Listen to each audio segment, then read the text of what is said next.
Cannabis Common Sense, the show that tells the truth about marijuana and the politics behind its prohibition.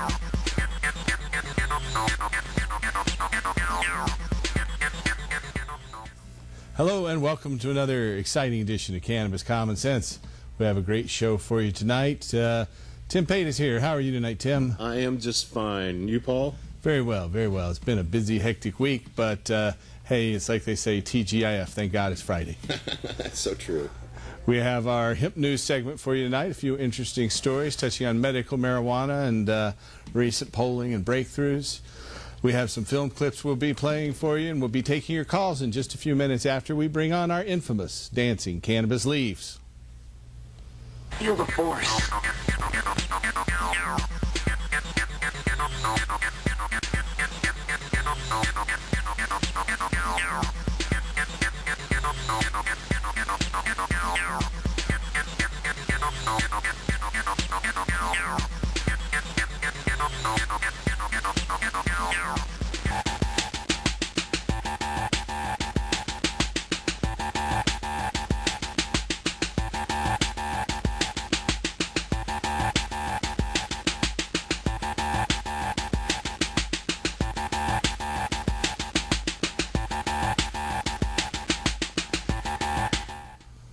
Our first story tonight on our hemp news segment is from Madrid, Spain.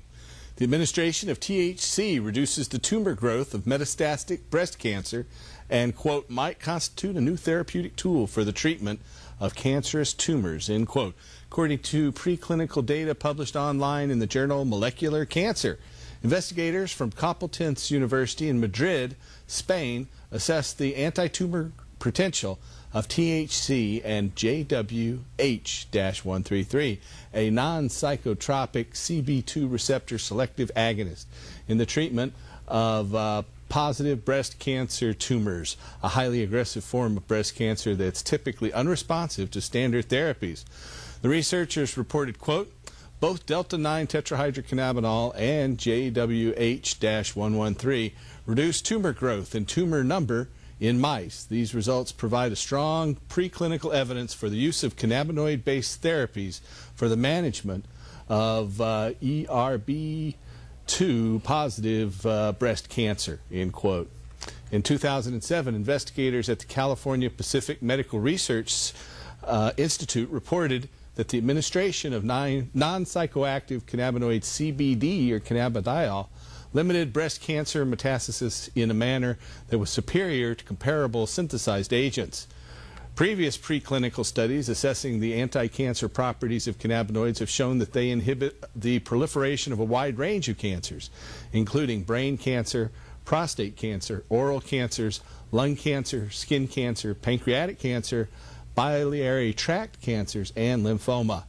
The full text of this study, Cannabinoids Reduce ERB2-Driven Breast Cancer Progression Through AKT Inhibition, is available online at www.molecular-cancer.com. That's molecular-cancer.com. Our next story is on a new poll out, and it's from Asbury Park, New Jersey. Fewer than 1 in 5 Americans nationwide believe that consuming marijuana is more dangerous than drinking alcohol, according to a national telephone poll of 1,000 likely voters by the polling firm Rasmussen Reports. 50% of the respondents, including the majority of those who said they drank alcohol, rated the use of marijuana to be less dangerous than booze. Only 17% of those polled said cannabis is the more dangerous of the two substances. 26% of the respondents said that both substances are equally dangerous. By almost any objectively measurable standard, cannabis is safer than alcohol, both to the individual consumer and to society as a whole. However, given our government's long-lasting demonization of the cannabis plant and its users, it is remarkable that anyone, much less half of America, recognizes this fact. Ideally, these survey results will spark a long overdue national dialogue asking why our laws target and prosecute those who choose to possess and consume the less dangerous of these two popular substances. The respondents also agreed by a nearly 2-to-1 majority that marijuana was far less dangerous than smoking cigarettes. A majority of the respondents, or 65%, said that they believe that marijuana would be legal in the United States within the next 10 years. Our next story is out of Washington, D.C. Stores that sell medical marijuana in Washington, D.C. won't be allowed to advertise their wares with giant cannabis leaves, and the packages they'll dispense will have to display a health warning. Those are just two of more than 300 proposed regulations published Friday to implement a new medical marijuana law in Washington, D.C.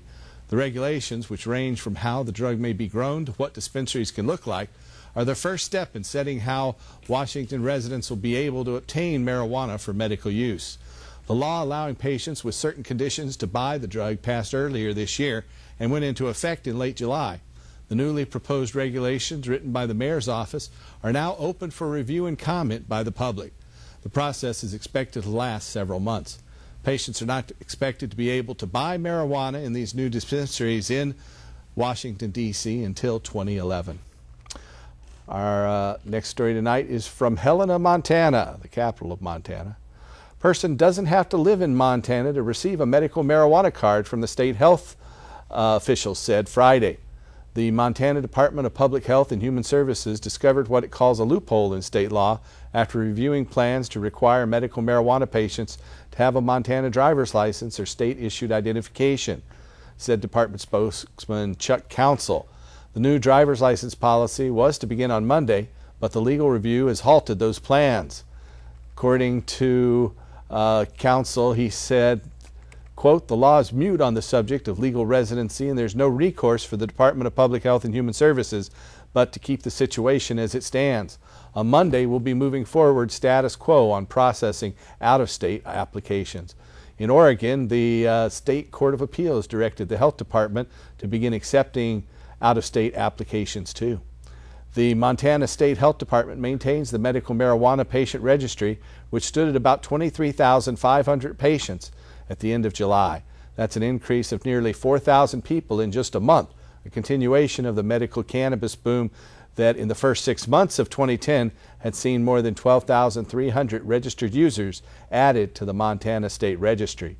Also, according to the Oregon Department of Health, there are now 42,000 state card holders with medical marijuana permit, not counting the caregivers. There's about 20,000 caregivers. So now there are 60,000 card holders here in the state of Oregon that can grow, possess, and use medical marijuana. That's the end of our hemp news segment tonight. Now we'll go over to Mr. Tim Pate. How are you doing, Tim? Well, you know, I have to make, again, I have to make comment on some of those stories. We'll go right ahead. You got a great segue for that. I'm glad to see that we're finally able to distribute in more intelligent ways, and that more and more opportunities for people who are really sick throughout the country are getting medicine available to them. It's changed so much since the first opportunity and chance I ever met Elvie Musica, you know, and when she was just one of a number of people in the United States who could actually smoke legally under any condition. And I'm really, I'm pleased to see that. It's the stories are enheartening. They really are. I'm glad to see that it's coming about. One of the reasons I even bring it up, you know, even down in Oakland, they keep continuing to get news. We had a news story about them last week where they have made some major changes, you know, and the city is now allowing them to be growers and distributors. Open huge warehouses, I tell you. That's right. The news this week is the DEA is looking very carefully at that. Well, of course they are, but, yeah, you know, the city said, you know, well, the last time the city went through this, remember Ed Rosenthal got arrested. And he went through a federal trial where he was actually convicted. He was. But sentenced to 1 day. That's correct. In jail. So, thank you for saying that, because I wrote a song about that a long time ago. And the last time I sang, it's been years since I popped this song out on the show for whatever reason, I don't know. But the last time I sang it, I was with Ed over in Amsterdam, and I sang it to him while we were on John Sinclair's Radio Free Amsterdam show the day after Thanksgiving some years back. So I thought, well, you know what? I think I'll pop that out. At Amsterdam, Oaksterdam, all them places, you know, the distribution system keeps getting bigger and bigger and better and better. And I'm glad. Some of it isn't good, but you know, we keep having to tweak it, and legalization will change that in California, I'm certain. And if what is the number on the proposition here now? 72? 74. Ballot Measure 74 will be the medical marijuana dispensary law that we're going to vote on here in Oregon. And then down in California, it's Proposition 19 that would legalize possession by any adult over 21 of 1 ounce of marijuana, and allow the state to regulate the sales to adults, legal sales to adults, and allow any adult to grow a small medical marijuana garden. Or not medical marijuana garden, it's hard. A marijuana garden. Yeah, it's not medical, it's for recreational use or whatever. You know, all I can say is let the voters speak. Yeah. That's why we vote. And you know, it's going to happen. But I remember Ed, I remember when he went through that trial. I knew him, I'd known him for a long time by that point, and I'd spent some time with him, and we were all worried that, you know, he was going to be put away for a long time, and ended up getting 1 day sentence. And but anyway, I had to speak through my music. And all right, here we go.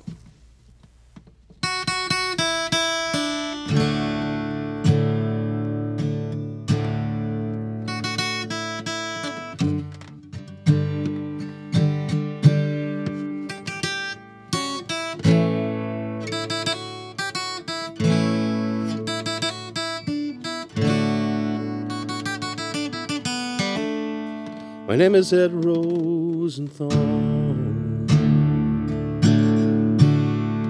I've been appointed by the law to be in this time and place, with a smile on my face, to help the sick, and that is all. I grow a very noble plant,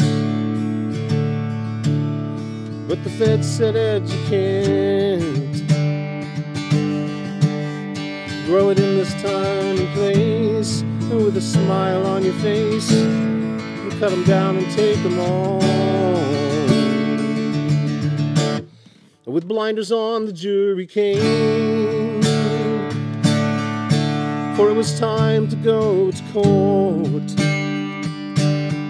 All they let him say was his name. He wouldn't hang his head in shame, a conviction just for sport. I don't want to go to jail, no, not even for a day. There's something very, very wrong, when the truth's the only thing that you will not let you say. I don't want to go to jail, no, not even for a day. There's something very, very wrong, and the truth's the only thing that they will not let you say. I don't want to go to jail, no, not even for a day. Something very, very wrong, when the truth's the only thing that they will not let you say.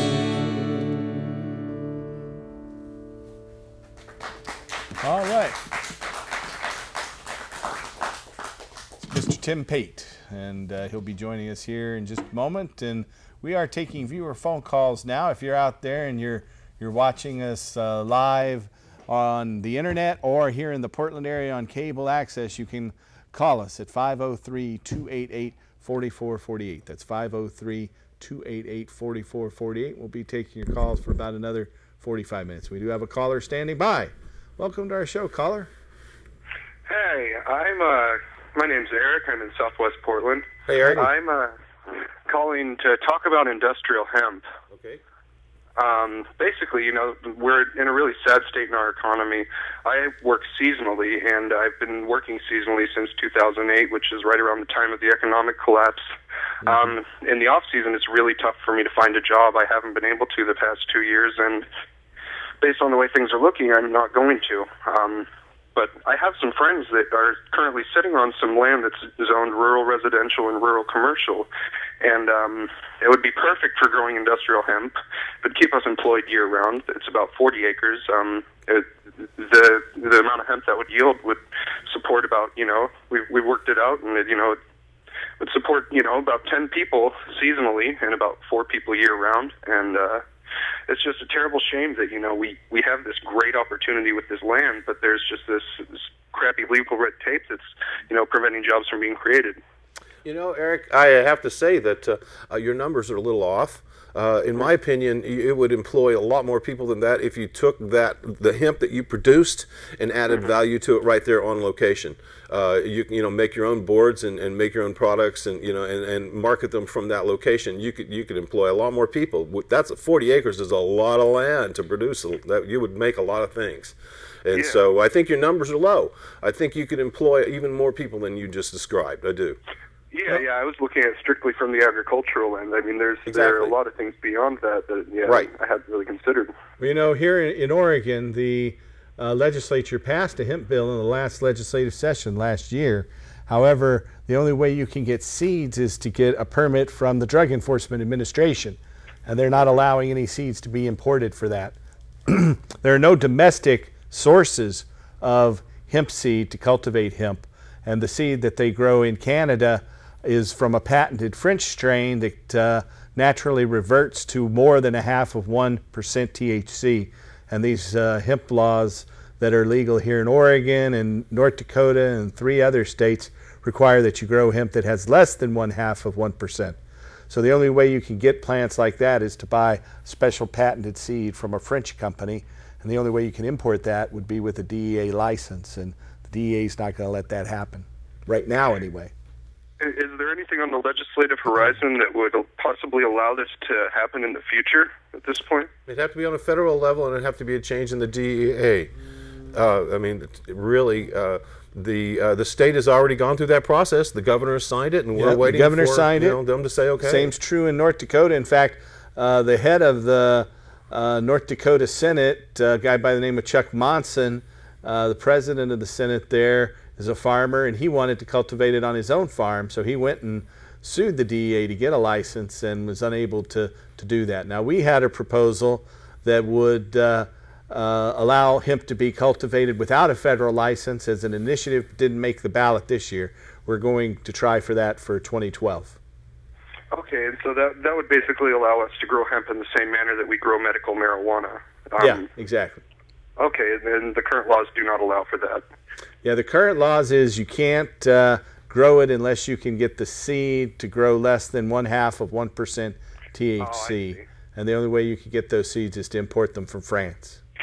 Okay. With permission through the DEA. Yeah. All right. But we wish you the best of luck in that. There's a lot of farmers who want to grow this too, so just stay tuned and keep writing your legislators and congressmen, and it's going to happen someday soon. We've got to let it happen to stop all the massive pollution that you see from the petrochemical industry. The tide will turn. I know that Ron Wyden and Peter DeFazio have both endorsed industrial hemp. And, so if we can just keep on, pushing it towards them, hopefully we make a change. And I hope that Ron Wyden changes his philosophy concerning medical marijuana because he still holds that it's not has any federal use. Our federal, our representative in the United States Congress, Earl Blumenauer, favors regulating and taxing marijuana, medical marijuana, and industrial hemp. So we need more people like Earl Blumenauer. Yes, we do. All right. Thanks for your phone call, though. Thank you very much. Yeah, a lot of topics there. We are taking your phone calls now. If you have a question or comment for us tonight, give us a call at 503-288-4448. That's 503-288-4448. And we'll be taking your call for about another 35, 40 minutes or so. So you've got a mysterious box there. I should just pull this out. So you say this is an auction piece for the Seattle Hempfest, which is coming up on September... August 21st and 22nd. Bite your tongue, yes. Yeah. This is, I am the Grand Prize Committee for the Seattle Hempfest. I've been for many years. And last week I brought out a guitar that was being given away. on Sunday of the Seattle Hempfest. This is a very nice piece of hand-blown glass by a man named Kevin Morrow, who is an exclusive blower for actually Mary Jane's House of Glass, and they have given this beautiful piece of glass to be our Saturday grand prize. And you can it's difficult to get it, have justice with this piece, but there are opals, crystals embedded in the glass right in front there, and there is it's a double bubbler with dichroic all over it, and that is one of the fanciest water pipes I've seen in some time. I know. It truly is a lot a of piece detail of art. built under several layers of glass there. It does. He's even got his signature on it somewhere. I know that. She pointed out, and I'll have to find it. But anyway, so this is if you come to Seattle Hempfest this next on the 21st and 22nd here in just 10 buy a raffle days, ticket. This will be a main stage raffle item on Saturday, and if you don't win Saturday, you can try again on Sunday. Because we'll have several items.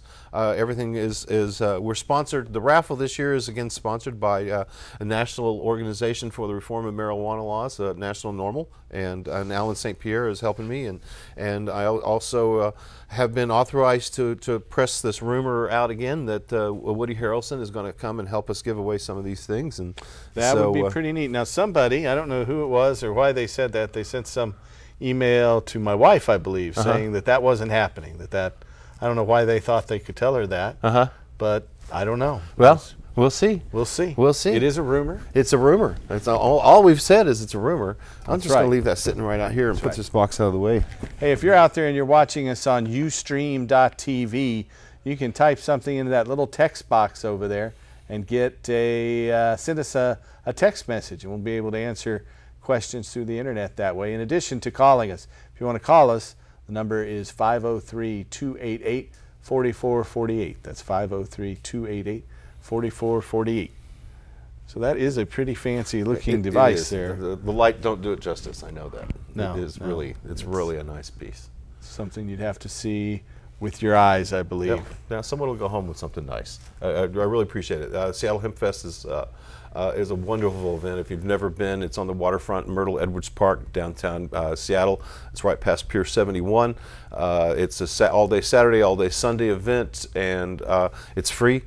It's free. So the worst problem you're going to have is finding parking. Once you've got that solved, come in and have a great time. There's over 400 booths. They had 500,000 people there over the 2-day period last year, and I think there's going to be at least that many there this year too. Totally so expect they're coming from more. all over the country, and I know you're going to be opening the stage both days on the main stage both days, and that is at noon. Yes, high noon on Saturday and Sunday. Yes, and I also get about 5 minutes to give a little speech. I found out on Sunday at 3:35 or 3:45. The main stage. Oh, right on. So that's the only one I'll be talking on. So then I'll also be playing 6 o'clock on Sealy stage. Yeah, I know. So on Saturday, so I've got more than a few moments on stage, and then giving away the grand prizes both days. So look forward to it. It's always it's a fun time. It's family. This year we've had some tragic losses in our family, not only in the Seattle Hempfest family, but in the world hemp industry family. Some of our local patients and activists. So true. We lost a lady by the name of Michael Kelly here past week or so. So we see patients that are leaving us, and too often. Yeah, all too often. Well, anyway, but we are taking your phone calls tonight. If you have a question for us, call us at 503-288-4448. That's 503-288-4448. We do also have a studio audience. If you want to come down to 2766 Northeast Martin Luther King Jr. Boulevard here in Portland, any Friday night you can come in and sit in, and we even have a microphone so people in the audience can ask questions as well. So you can give us a call or come in and visit us. We aren't going to have a live show, though, on the night of August 20th. On the night of August 20th, we will be running a tape show as we prepare for the Seattle Hempfest for the first time. There you go. We have a couple of questions. We'll take the first question from our studio audience member at the microphone. Go right ahead, Santiago. Thanks. I have a very specific question. Sure. Why did my Shiva skunks go into flower outside. None of my others did. And the 2 Shivas, could it have been that I had a tomato that shared a space with them and it went into flower and something happened chemically? Well, I don't think that would happen. It's usually based on the light. The days are getting shorter. They're still pretty long. Usually things don't start flowering for another few weeks here, but maybe it's just an early bloomer, so to speak. You might have had it in shade too much too. Yeah. So there are a lot of variables with the different strains in terms sure, of growing it outdoors in Oregon. Different ones will flower earlier and faster, and you just have to keep tabs on that. That's pretty darn early, though. That's one of the earliest bloomers I've heard of. That's what I thought. Thanks. Sure. Now we have a caller on the telephone. Welcome to our show, caller. Hey, how's it going? Good. Pretty well. How are you? Doing okay.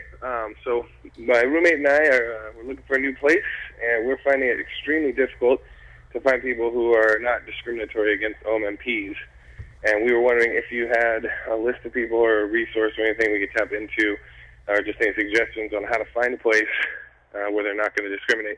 Because we're upfront responsible people. You know, we don't modify homes, but I think a lot of people have watched the MSNBC specials about Marijuana Inc. and seen people, you know, seen all the horror stories of irresponsible people coming into houses and renting them and not taking care of them and stuff. And we're just kind of finding it difficult. We're running out of time on our lease, so we were wondering if you had any options for us. You know, we don't have any such lists. On occasion, we have someone that'll tell us they're a cannabis-friendly renter, but I can't tell you anyone right off the top of my head. I don't either. I would say maybe post something out on Craigslist and just keep calling around. And you know, if nothing else, there's the don't ask, don't tell option.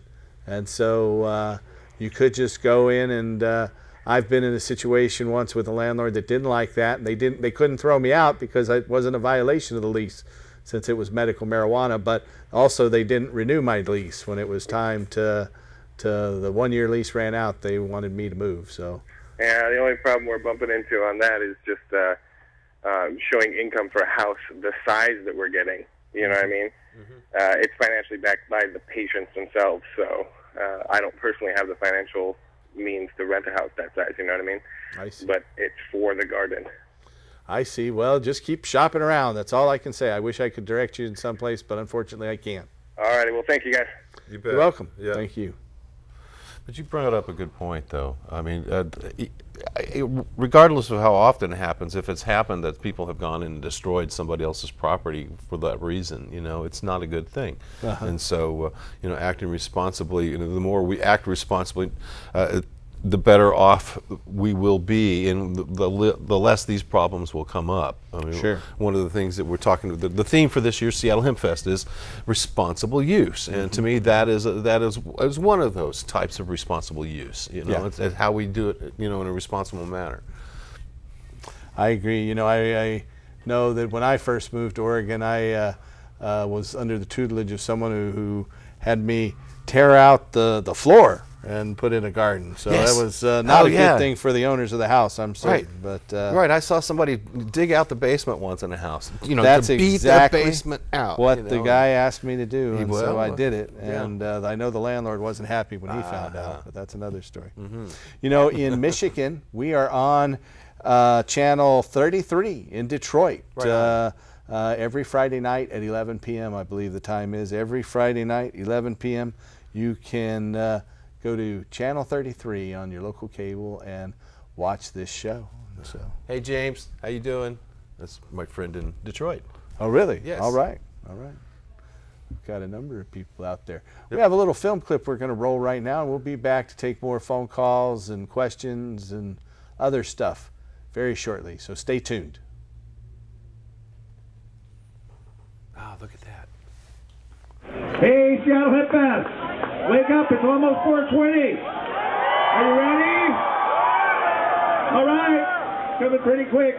You know, we have helped in our clinic almost 100,000 people get a legal medical marijuana permit.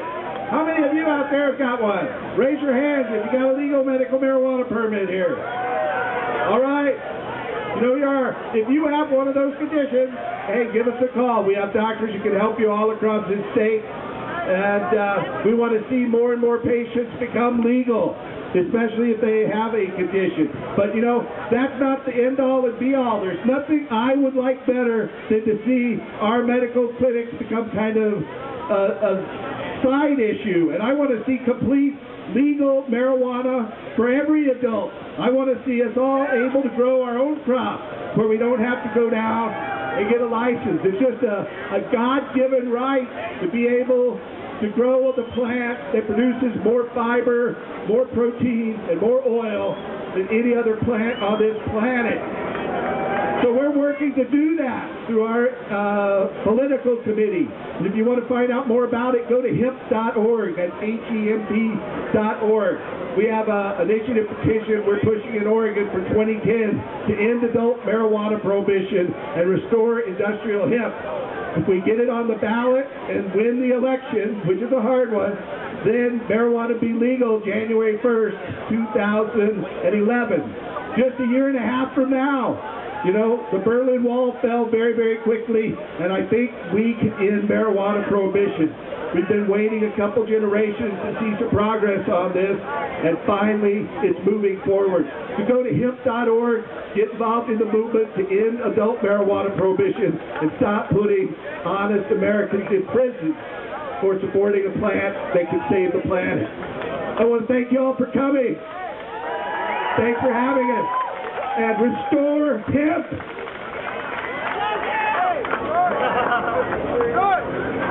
D. Paul Stanford from the Hemp and Cannabis Foundation. Seattle Hempfest event sponsor this year. Also runs a great television show down in Oregon as well. You just had your 500th show or something like that. How many people ever heard of NORML, the National Organization for the Reform of Marijuana Laws? Are you prepared to show some love to the guy that started it all? Like over 30 years ago when there was no marijuana movement? He started something which gave birth to the marijuana movement. Keith Stropp, the former executive director of the National Organization for the Reform of Marijuana Laws and the founder of NORML.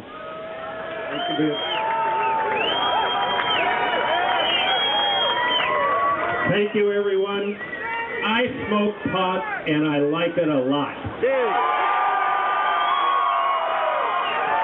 I'm a 65-year-old lawyer. I first smoked pot when I was a freshman at Georgetown Law School in 1965, and I've been a regular smoker ever since. There's absolutely nothing wrong with the responsible use of marijuana by adults, and it's time we stopped arresting and started respecting responsible marijuana smokers. As Viv was nice to point out, years ago, I think it was now 39 years ago, I founded NORML.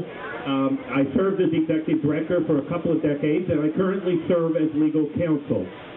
NORML has now, for almost 4 decades, represented the interests of responsible marijuana smokers in public policy debates in this country. We are the marijuana smokers' lobby in America, and we're proud of it. We favor the elimination of all penalties for the possession and use of marijuana, and it doesn't matter whether you use it for medical purposes or whether you smoke it because you like to get high. It's none of the government's business. We also favor the eventual establishment of a legally regulated market where consumers can buy their marijuana in a safe and secure environment. That's generally called legalization. And equally as important, we support the consumer's right to grow marijuana because as long as you have the right to grow your own, that makes sure that the marketplace is going to offer you good quality marijuana at a fair price. Personal cultivation is important. It is time for those of us who smoke marijuana to get up, stand up, light up, and let the world know how we feel. We must come out of the closet.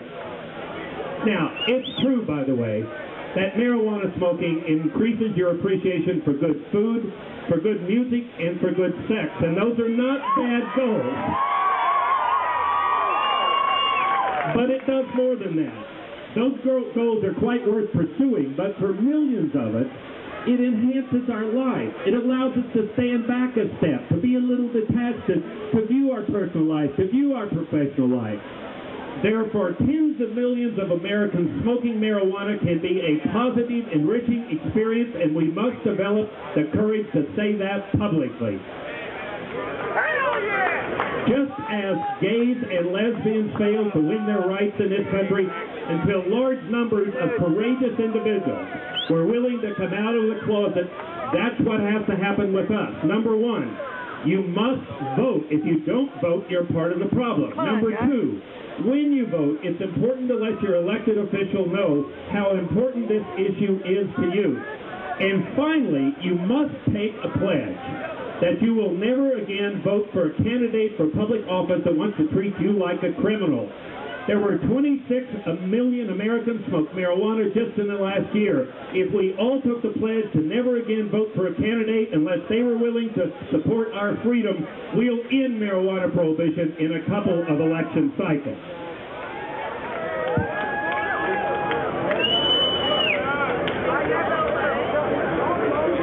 Now the bad news. There were 871,000 arrests last year in this country for marijuana. 89% of those were for simple possession. They were just marijuana smokers, people like you and me. There were more people arrested on marijuana charges than for all violent crimes in this country combined, and that's rape and robbery and murder and aggravated assault. There's another marijuana smoker arrested every 38 seconds in America. It is time we stop arresting marijuana smokers, and there's three basic reasons. One is we're spending an estimated $10 billion a year chasing and arresting and prosecuting otherwise law-abiding citizens simply because when they relax in the evening, they prefer to smoke a joint. That's idiotic, and it's a waste of law enforcement. All right, that was Mr. Keystrop and some other strange crazy there just before him. It was a real honor to be able to come on just before Keystrop, the founder of NORML at the Seattle Hempfest. That was a huge crowd out there that day. It was just packed. I think that was the day they estimated it at 350,000 people in the park. Yeah. I know when I left the stage, I could not walk for 20 feet. It took me about 30 minutes to get 20 feet. It was packed like something. I'd never been in a crowd quite that present. I felt sorry for the short people down there, you know, that were kind of surrounded by people. At least I could get my head up out of it. Think of a full Olympic stadium times 3.5. Yeah, it's like it was pretty darn crowded. It's fun. It's huge. If you're going to be in that crowd, go prepared for, you know, to be patient. I know they have put in some new control measures so that it doesn't get quite so crowded this year. So they're working at that. If you're out there and you have a question or comment for us, you can call us at 503-288-4448. That number there on your screen, and we have a caller who's been standing by. Welcome to the show, caller. Hey, how you guys doing today? Good. Very well. I'm just kind of curious. If this law passes in November 3rd, and we can have dispensaries and growers for dispensaries, what's the laws for the growers, and how exactly is this all going to go down? That's a good question. You know, the law says that dispensaries have to be nonprofit organizations, and so those will be the retail outlets, and they have to abide by the nonprofit rules. But the growers are called producers, and producer licenses don't require you to be a nonprofit organization. And but you can only market your wares to those dispensaries. So that's how the system will be set up. If you want to sell to patients, you have to get a nonprofit corporation incorporated with the Oregon Secretary of State, and then file for tax-exempt status from the IRS.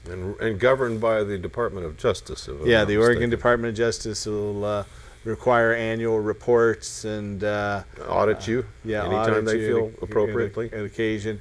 But the producers can be commercial companies or individuals. Yes. Okay, as a grower, what are they looking at as being able to produce? I mean, how many? I think you're able to grow 99 plants under this proposal. Outdoors, that would produce a great deal, depending on how early they started in the cultivation cycle. But I'm going to have to reread the law to give you a detailed rundown. It's called Ballot Measure 74 here in Oregon. So you can go out there to look at it. Oh, so they put a number on it now? Yes. Yep, it got a number at on Monday, the 2nd of August. Okay. And so it's Ballot Measure 74. And so we're supporting it because we know it will help a lot of patients. Yes, it will. Make the medical marijuana program work better for patients and create a lot of jobs. If you listen to the show at all, you hear somebody call once a week who needs and can't find medicine. That's true. I'd like to give him a hand. Yeah. One more question. Is there a law on how high your plants can be? No. Okay. I mean, well, there's a law in Oregon right now that you can have 6 plants with no limits on how tall they can be. Right. And that 18 of them, you can have up to 24 plants, 6 without limits, and then the other 18 plants have to be less than a foot tall and a foot wide, just to clarify that. You're always under security restrictions, though. You know that. You don't want to be visible to the public. I mean, there are issues around that. So. Yeah, I understand all that. Okay. Okay, thank you very much, gentlemen. You're welcome. You have a good night. Thanks for your call. Helping you out soon. You're welcome. Glad we can help. If you have a question or comment for us tonight, give us a call at 503-288-4448. That's 503-288-4448. The law will change the landscape, won't it? It will. It will. It will make it work a lot better for patients. You know, I think under 60% of the patients, somewhere right around 55% of the patients actually come in and renew their card on an annual basis because the program often doesn't work for them. There's no way for them to obtain the medicine. I would say 20 to 30% of the patients don't renew because the program doesn't work for them. They just can't get what they need. This dispensary law will change that. They'll be able to go to dispensaries and purchase cannabis. I know the nonprofit dispensaries will have to sell cannabis at low cost and give some of it away to low-income patients. So that'll be a big benefit. You're right. It will be. We have another telephone call, though. Welcome to our show, caller. Hello, caller. Hi. Hey. Hey there. Hi. Good evening. My question is about, can you speak to the seed banks and maybe some of the information about how to acquire, good seeds?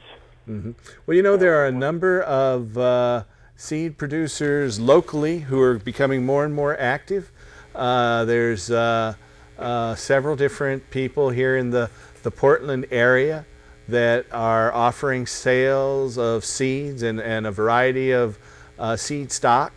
But if you're talking about the catalogs from Canada and the Netherlands, if you order something through the mail, that becomes a federal law issue because it's interstate or in some cases international if you're ordering from Canada and the Netherlands.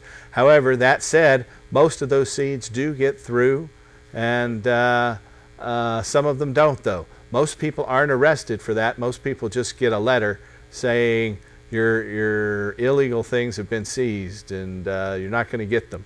But it's something that is fraught with risk from the federal government enforcing federal laws. Okay, so locally in Portland, though, is there a network of seed banks? There are a couple of places out there. You're going to have to do some research on the internet to find them, though. Yeah. There's advertisements in new publications out there that I saw some ads for local seed companies here. Right on. Can't really go here and start mentioning them because this is a non-commercial television program. We really can't push specific commercial services, so I have to be careful in crossing that line. But there are some good seed producers here in the Oregon area. And I think you might find that those genetics are superior to ones you might get through the mail from Vancouver, BC, or from Holland. They might even be precursors of the ones that they produce in Holland now. They might have been parents of them. So the strains are so good.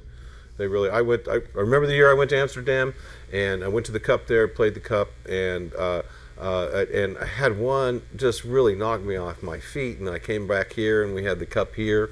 Just like 2 weeks later, and I had 8 knock me off my feet. So, I can tell you right now, we got some great medicine here in this state. It's just bottom line, we do.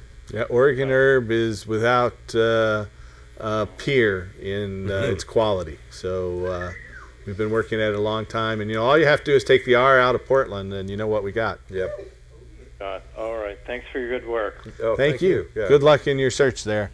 There are a lot of good genetics. I like to go from cuttings if I can, because you've got a known quantity. Clones. You could have Absolutely. the same plant, the same cross with 100 seeds, and then have great variations in those. That some were That's completely correct. different than the others. The That's same correct. that a couple might have children that are a lot different. That's so there's just As it natural should be. variations. Yes. Yeah, and so often with clones, you'll go through, say, 20 different kinds from a seed cross and pick the best one, and that's the one that's more likely to be cloned. Well, I remember having White Widow for the first 4 or 5 years. I was a medical patient, and really appreciated the fact that I knew what I was getting. I knew how it was going to react to my lungs, and I like and, White Widow myself. Yeah, I always it was did. a very good medicine. So knowing a name and knowing how it reacts with you, and having a good grower produce that in a good manner really can give you consistent medicine, so that you have a treatment, a method, and a treatment dosage that is appropriate for whatever is wrong with you. I think that's part of our process, and some of the things that are wrong with our medical analysis of using medical marijuana, and that we don't have that regimen, of dosage and particular types of medicine for particular types of elements. And the more the research we have, the more opportunities we have to share the information at cups and things like that. I think it will make us more knowledgeable and better able to use the medicine that we do get. We have another caller. Welcome to the show, caller. Hi. I have 5 acres of pasture land. And in my mind, I'm thinking, why can't we do community gardens like they do in town? And I'm not physically able to grow it, but this person could have this section and that. Yeah, that's completely legal. You can have multiple growers, co-op sharing land, indoors or out, and so that's completely legal. And I'm sure if you offered a few growers that opportunity, they might take you up on it. Heck, I might even take you up on it. So, Paul, where do we connect, Paul? There's that number there. Stand by after your phone call here, and maybe somebody can take your number. We'll just have to see. Obviously, I like to grow outdoors myself, and obviously your 5 acres are outdoors. But yes. Typically the crop needs to start in April, and so we'd be talking about next spring, so we've got plenty of time to get ready for that. So just give us a call. I think the best number to call and leave a message is at 503-235-4606. That's our local Portland number. There it is on your screen, 503-235-4606, and just leave a message there, and we'll try to get back to you. Okay. And the other thing is, as far as security, you talked about security at your garden. You had this high fence, and you still had people try to break in. Oh yeah, I had people jumping the 11-foot fence. Last year I had a security company that chased off numerous people. So and that's pretty expensive. It adds up very quickly, but at the same time, it's if you have a multiple patient garden, they could share that expense. Really only need security in starting here in about 3 weeks, early September through mid-October, because until then it's just leaf, and the thieves don't want the leaf, they want the buds, and so they're there and available from in September and October. Okay, this is everyone around me has electric fences. Everyone. Good. Well, that helps. Can you do that for agricultural? Sure. Yeah, certainly. You can put in any type of fence you want. You can put in a 12-foot tall fence with razor wire across the top of it if you want, and make it look like a prison. It'll be to keep the bad people out instead of in. It would block my view. Yeah. All right. Thanks for all you do for us. You're welcome. I'm glad to do it. Thanks for your phone call. Bye-bye. Bye-bye. Now, there'll come a point when we don't have to have that severe of security, but that's right. Right now we do. Well, I don't know. You look out there, and some people just will steal alcohol more than they would steal money. Yes. And so I think the same might be true with cannabis. There's some people that would steal that instead of stealing money. They wouldn't steal money. Yeah. We have a brief film clip here from that new film that's coming out pretty soon called The Green Goddess. So stay tuned. The following trailer contains real marijuana. Legend has it, that deep within the THC crystal of the marijuana plant, there lives a goddess. A goddess so incredible that meeting her will transform your life forever. She's magnificent, glorious, beautiful, delicious. I want to meet her. You start with a strain like this, nurture her, worship her. When your mind is open, she will come.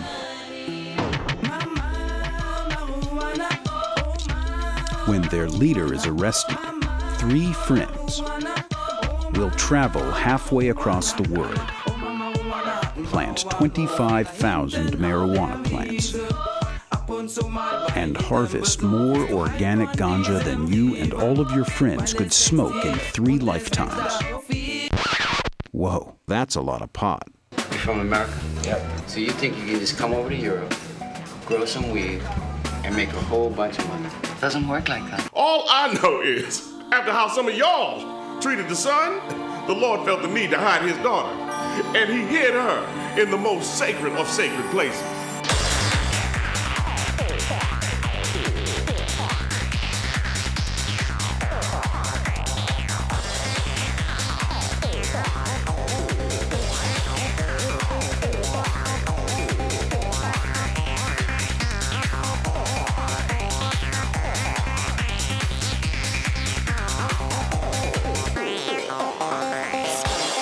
They have only one chance to get it right and to meet one goddess. Would you like to meet the green goddess? I want to. Oh, I did. Okay. Well, that is a movie coming out pretty soon, so just stay tuned. It's going to be out there in a flash. So if you have a question or a comment for us, we got about 6 or 8 minutes left. You can call us at 503-288-4448. Now, I also want to mention that we have our Portland Hempstock Festival coming up first. Thank you. The Seattle Hempfest comes on the 21st and 22nd of August. Then the Portland Hempstock Festival is coming up about 3 weeks later on September 11th and 12th. That's right. And the National Organization for the Reform of Marijuana Laws is going to have their conference here in Portland concurrently on the 9th, 10th, and 11th of September. So you can stay tuned for that. It'll be a pretty exciting week there. Time. Yep. And then I want to remind our viewers out there, if you or a loved one think you might qualify for medical marijuana and not sure how to go about qualifying, we have a doctor referral service. It can help you in many different ways. So give us a call at 503-235-4606. That's 503-235-4606 here in the Portland area. And we're all across the country. You can call us at 1-800-723-0188. That's 1-800-723-0188. And we have doctors from one coast to another and all the way out in Hawaii who are ready and willing to help patients get their medical marijuana permits. So just give us a call at that toll-free number.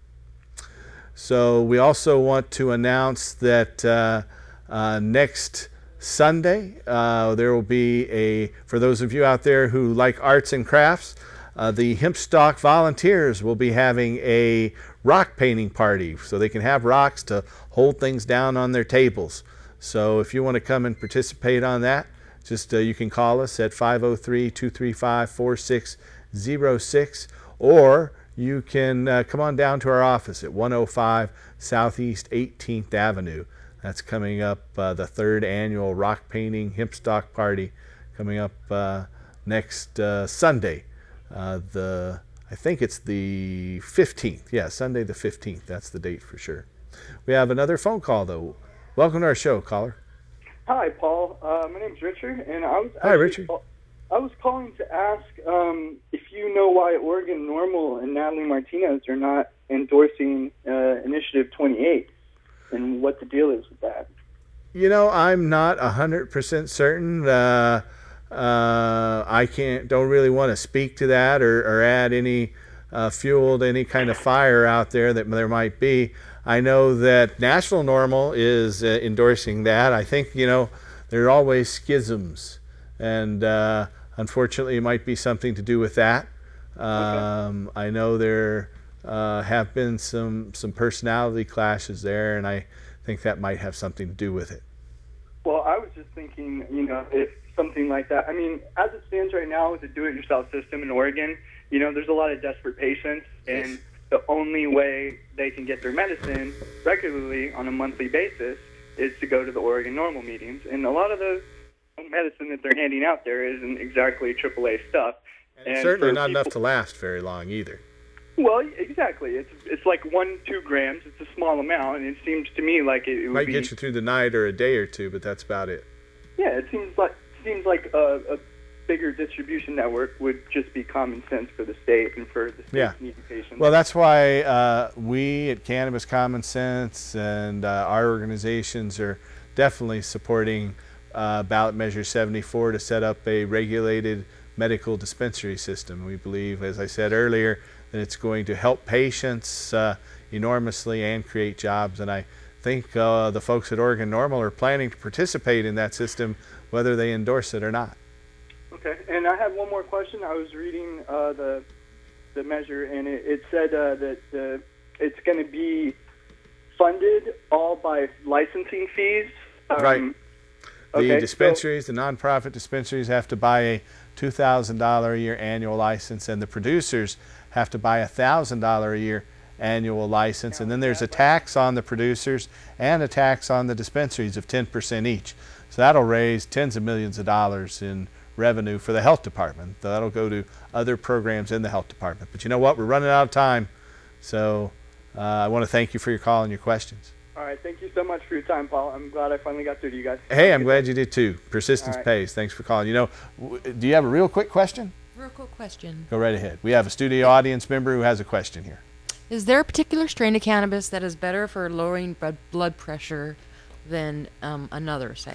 Things that are strong with CBD, that have large doses of CBD. So you might find consuming the leaves that have more CBD than the buds, and consuming it orally in larger doses will help with that. Thank you.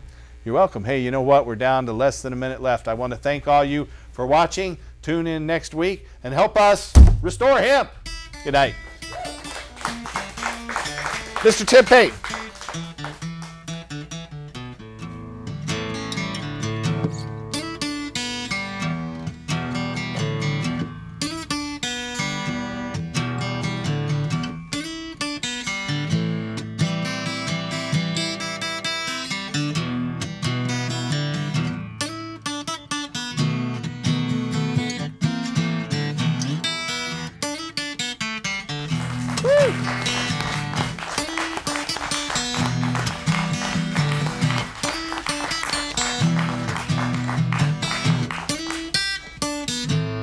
See you next week, folks.